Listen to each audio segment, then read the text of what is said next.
Estamos aqui, né, para conversar com o Alessandro Buzo, que vai falar um pouco da sua trajetória, né, como escritor, como cineasta, diretor. Tem muita coisa boa chegando por aí, hein? Então fica ligado. Alessandro, primeiramente, muito obrigado, viu, por ter aceitado o nosso convite aí, por participar.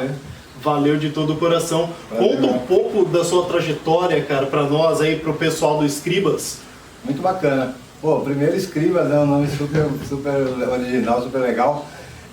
Literatura, pô, na minha vida surgiu desde quando eu era muito novo, né? Minha mãe tinha o hábito de ler e trouxe esse hábito para mim e pro meu irmão, com gibis que ela comprava em sebo, livros usados, e chegou em mim. Eu era um jovem de periferia em São Paulo, nascido e criado no Itaim Paulista, que é o último bairro da Zona Leste de São Paulo. Cresci lá, não tinha uma biblioteca, não tinha uma livraria no bairro na época, né? Hoje até tem o Céus e tem biblioteca, mas na época nenhuma. Então, assim, meio improvável dizer, quando eu era criança, que no futuro eu seria um escritor, né? Não tinha essa pretensão, nem... Enfim, como surgiu, pegando o trem lotado desde os 13 anos de idade para ir trabalhar, para ajudar em casa, né? Meu pai se separou da minha mãe era dona de casa, passou a ser empregada doméstica. E aí, para ajudar ela, eu era o filho mais velho, né? Eu tinha 13 anos, comecei a trabalhar no centro de São Paulo e comecei a pegar os trens. Minha vida toda eu peguei trem para vir e voltar do trabalho mesmo. Sempre fui um cara, né, correria nesse lado de ser trabalhador. E um dia, incomodado com os perrengues do trem, que nunca ia uma reportagem lá falar, e quando saía alguma reportagem, era criminalizando os usuários. Tinha alguma depredação, alguma coisa, os usuários quebravam os trens, mas ninguém falava o que acontecia antes, o porquê de ter chegado a esse ponto, né? E aí eu escrevi um texto que chamava Ferrovia Nua e Crua. Eu escrevi esse texto, apesar de naquela época, né, eu estou falando dos anos 90, quase ninguém na periferia ter computador em casa, internet, mas eu vi um panfleto com um e-mail da ouvidoria da CPTM. E aí meu primo trabalhava num grande escritório de advocacia, eu falei, eu vou escrever um texto para ele digitar e mandar nesse e-mail da ouvidoria. Na realidade, a pretensão é que eles nos ouvissem e sei lá, quisessem saber o nosso lado, né? O texto falava um pouco o nosso lado. Mandei. Não tive nenhuma resposta, ficamos no vácuo. Aí eu peguei na época eu lia jornal impresso, sempre li jornal impresso, e aí eu peguei o rodapé dos jornais ali, o endereço, né, da redação dos jornais que circulam nas bancas, e mandei o texto para ver se alguém fazia uma matéria falando do nosso lado da história. De novo, fui deixado no vácuo, ninguém falou nada, não apareceu ninguém para fazer a tal matéria. Para não perder o texto, eu tirei 50 cópias do texto e distribuí para as pessoas que pegavam o trem comigo. Mas eu já distribuí meio sem pretensão, assim, eu já, se as pessoas pegavam o trem comigo e gostassem do texto, ia ser só uma satisfação mesmo ali, porque o que eu queria era mobilizar uma matéria e alguém ouvir, mas só eles lerem já seria interessante. E aí eu tive a surpresa que eu entreguei o texto num dia, ninguém comentou nada, as pessoas levaram o texto embora, e aí depois disso, no dia seguinte, as pessoas tinham lido o texto. E aí elas começaram a falar, poxa, por que você não escreve um livro do trem? Nos dias que sucederam, né? No primeiro dia que eu cheguei lá, as pessoas falaram, pô, se sentia representado pelo texto, pô, que da hora. Os camelô também, que na época eu passei o pano assim, falando no sentido, pô, um monte de gente sem emprego, o pessoal que dá um trampo aí e tal, precisava legalizar, mas precisava manter o trampo dos caras. E aí eles também gostaram do texto, então enfim, as pessoas estavam elogiando o texto e se sentindo representadas. E no passar dos dias, a gente continuou pegando o trem junto, algumas pessoas começaram a falar, por que você não escreve um livro do trem? E aí eu comecei a escrever esse livro à mão, um caderninho, lia para minha esposa, ela falava que estava ficando bacana, e eu não tinha ideia de como publicar. E aí eu peguei, primeiro com o livro finalizado, a escrita à mão, arrumei um amigo que tinha um computador em casa para digitar esse texto, porque eu não tinha computador na época. E aí aconteceu dele demorar um tempo, né? Ele trabalhava no mesmo emprego que eu, então o tempo nosso era curto. Sim. E ele pegou esse texto e me entregou um disquete meses depois e falou, ó, o seu livro está aqui, um disquete. Me sinto velhinho contando isso. E aí eu imprimi e mandei para algumas editoras que eu peguei no rodapé dos livros que eu tinha em casa. Mandei e eles começaram a me mandar algumas respostas. Ah, tá fora do nosso padrão editorial. E começou a chegar algumas respostas de algumas editoras independentes que cobravam para lançar o livro. E as independentes eu percebi que era a única forma, seria lançar independente, que nenhuma grande editora iria vir lançar o primeiro livro de alguém. Ainda mais que o livro era de protesto, sei lá. E aí eu fui atrás de algumas editoras, descobri o valor que eu precisava na época para lançar 500 exemplares, só que eu não tinha essa grana, porque o meu emprego era para sobreviver. Eu tinha, né, família, filho pequeno. O que eu ganhava de salário era para pagar as contas, não tinha nenhuma reserva, nenhum dinheiro guardado. E aí eu fiquei assim achando que o livro nunca iria sair. Não sei se eu falei muito, se eu falo muito. Não, tá legal essa história. Fica à vontade. Foi o início de tudo, né, cara? Foi como começou. Aí depois surgiu 1 milhão de coisas. Mas aí o que acontece? Uma matéria de televisão sobre a Bienal do Livro, eu queria falar com 3 pessoas que estavam tentando publicar um primeiro livro. E alguma editora que eu mandei uma cópia do livro me indicou, que eu nem sei qual é até hoje quem me indicou, mas alguém me indicou para essa matéria. E era para o SPTV da Globo. E aí eles queriam gravar na estação do Brás, a estação principal, né, onde partiu o trem, comigo na plataforma, eles queriam gravar. E era a minha primeira entrevista para qualquer lugar. Era a minha primeira entrevista, eu nem tinha escrito um livro ainda. E aí quando eu cheguei lá e juntou microfone da Globo, câmera, um monte de gente ao nosso redor, eu falei, poxa, eu nem sei se eu ia conseguir dar entrevista até eu desencanar de todo mundo ao redor e falar, vou falar diretamente pro entrevistador e vamos ver o que dá. E a matéria foi pro ar. A matéria foi pro ar grande, a matéria era gigante, assim, falava de nós 3, os 3 caras que estavam tentando lançar, e depois foi pra Bienal. Depois disso eu virei o famosinho, né, cara? Todo lugar que eu ia falar, pô, devia na televisão, e o livro? Uns entenderam que não tinha o livro, outros não entenderam. E aí esse lance, pô, depois passou 2 semanas, o pessoal, pô, devia na televisão, tá bom, valeu. Já estava de saco cheio de explicar que o livro não existia. E aí um dia eu estava no meu trabalho, eu vendia alimentos numa atacadista para restaurantes pelo telefone. Certo. Eu tinha minha carteira de cliente, ligava para os grandes restaurantes, tinha restaurantes famosos que eu atendia, e eu era vendedor de alimento. Aí um dia eu estava lá sentado, era 12 vendedores e um gerente olhando para a gente. Esse gerente me chamou e falou, Alessandro, ninguém me chamava de Buzo, né? O Buzo veio depois do livro. Alessandro, vem cá. Eu falei, pô, ele vai, né, me chamar a atenção que eu estava viajando, alguma coisa assim.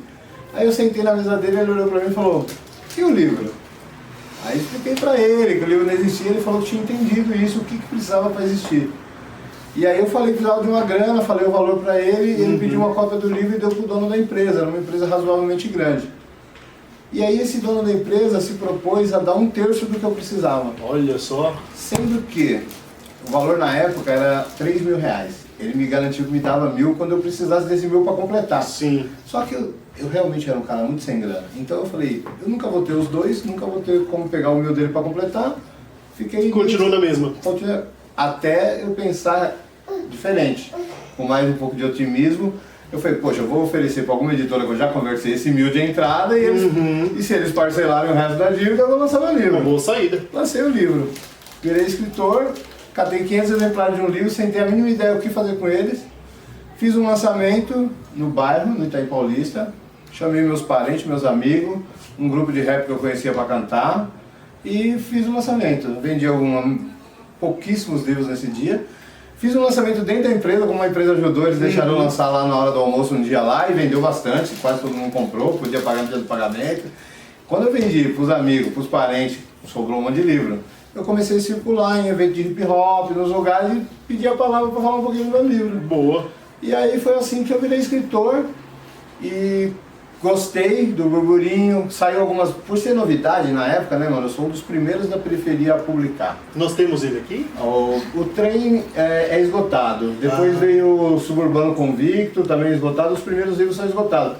O primeiro que eu tenho é o meu 4º livro, que é o Favela Toma Conta, já é o 4º livro, os primeiros são esgotados.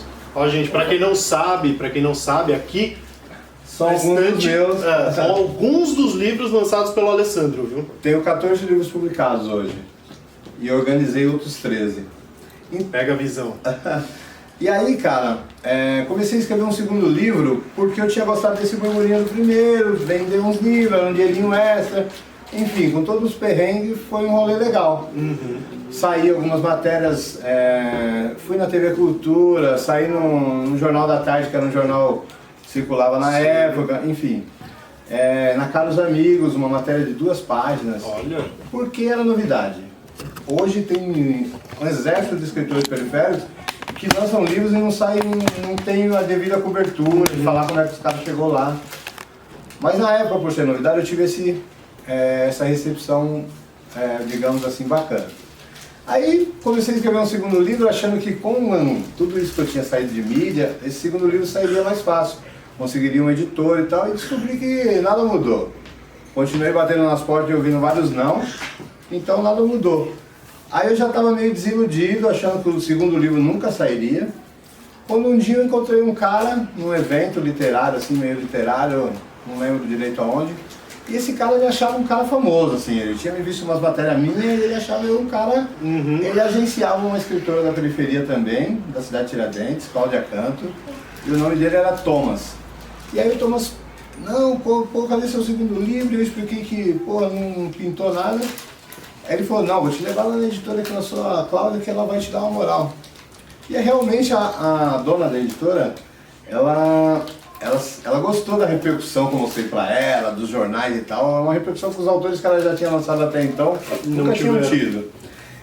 Só que ela falou, poxa, eu sou uma editora independente também, você tem como pagar para fazer o livro? Eu falei, ó, eu estava 4 anos depois mais endividado, a vida continuava difícil, e eu passando vários perrengues financeiros.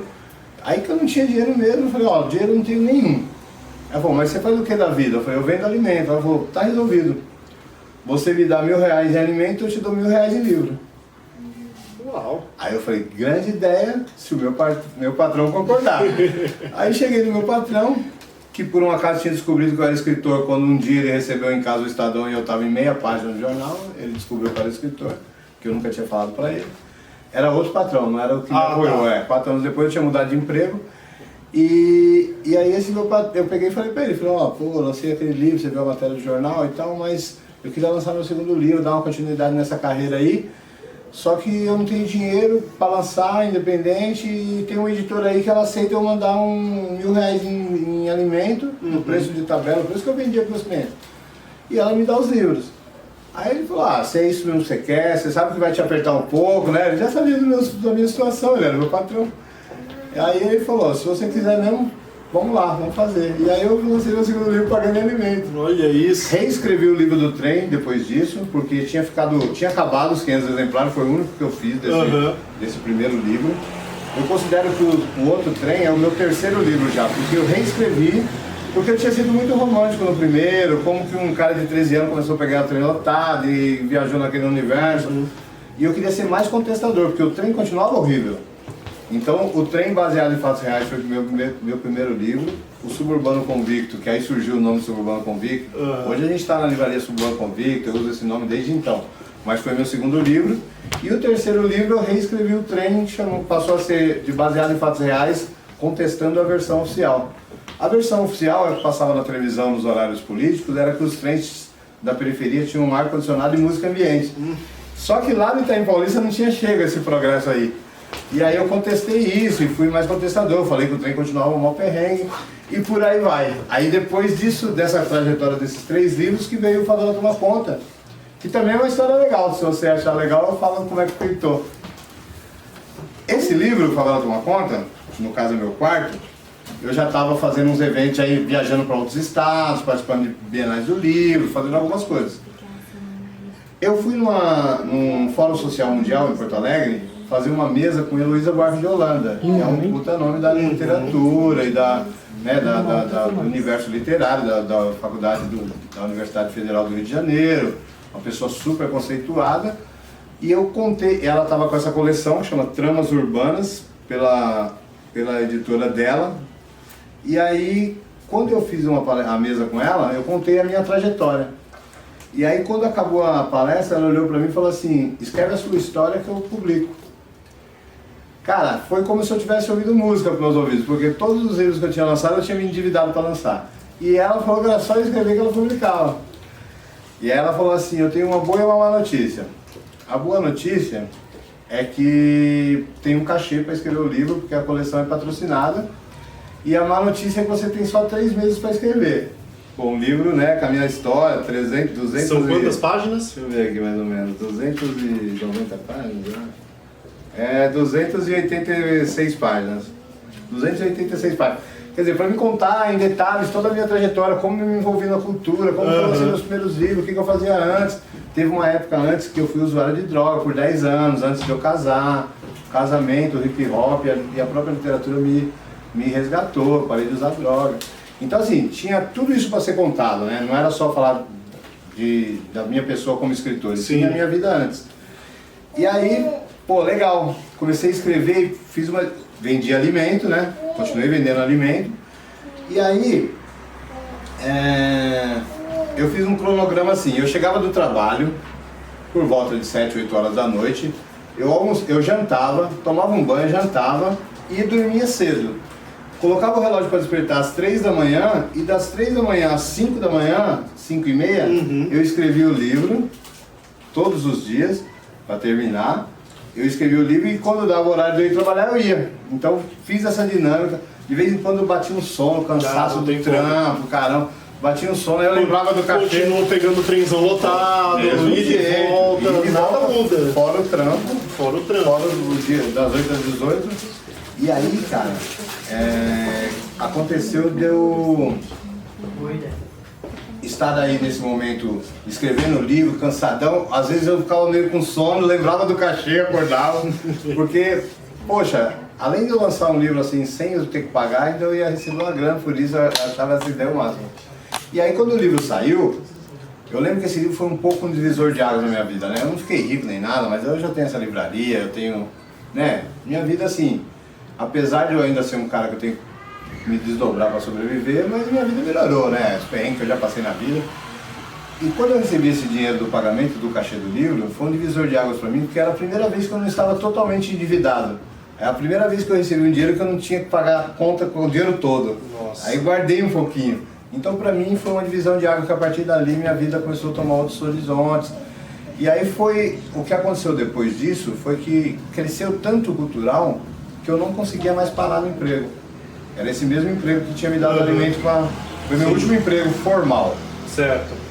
Chegou uma época que de tanto eu ter que sair para fazer uma entrevista, sair para dar uma palestra, sair para algumas viagens, e eu tinha que pedir para sair toda hora, meu patrão falou, Bozo, não tá dando, assim, o pessoal tá querendo ter os mesmos benefícios que você, de sair toda hora, tá ficando difícil para mim. Eu falei, então, como eu trabalhava no telefone, eu falei, você me autoriza a trabalhar de casa como um representante? Saí da empresa, do dia a dia da empresa e comecei a vender alimento da minha casa. Naquela época a gente usava o fax, né, cara? Antes do e-mail a gente usava o fax. Então eu tirava os pedidos e passava por fax para a empresa e eles deu o mesmo trâmite, como se eu estivesse lá. Legal. Rolou bem por 6 meses. Aí, o barato foi ficando cada vez mais louco e eu nem lá os clientes me encontravam mais, ligavam de volta na empresa, os outros vendedores pegavam os pedidos. E aí foi onde eu falei para minha esposa, eu falei, ó, vou parar de trabalhar, vou trabalhar com qualquer coisa, contanto que tenha uma ligação cultural. E aí eu abandonei meu último emprego, faz 12 anos que eu vivo de... Trabalho muito, mas tudo que eu faço tem alguma ligação cultural. Certo, Alessandro, muito obrigado, hein? Se eu falar, se alguém quiser conhecer o trabalho, a parte dos filmes, os 2 filmes, tá no meu canal, que é youtube/Alessandro Buzo, meu nome é Alessandro com 2 S, B-U-Z-O. Tem os 2 filmes na íntegra, um chama Profissão MC, que o protagonista do filme é o Criolo, um pouco antes dele estourar e ficar famoso. O filme foi feito em 2010 e o Nó na Orelha que lançou ele pro mundo foi feito em 2011, então Profissão MC com o Criolo tá lá. E em 2018, hoje eu moro em São Sebastião, só venho em São Paulo nos dias de agenda, de trabalho e dia de sarau, mas hoje eu moro no litoral e levei o sarau para lá, então o sarau acontece uma vez por mês no Bexiga, aqui na livraria, e uma vez por mês em Boiçucanga, em São Sebastião, no Bar da Praia, que é um bar Praia na Areia. Passa o endereço daqui também pra galera. Aqui é a Rua 13 de Maio, 70. Além dos dias de evento que a livraria abre, também a gente abre para, às vezes, para encontros de universitários que querem vir aqui contratar uma palestra e assistir a palestra aqui, a gente faz isso. Visitas agendadas também. A gente recebe muitas pessoas de outros estados e de outros países que querem encontrar os livros e acabam caindo aqui. Então, assim, ela só abre em dia de evento.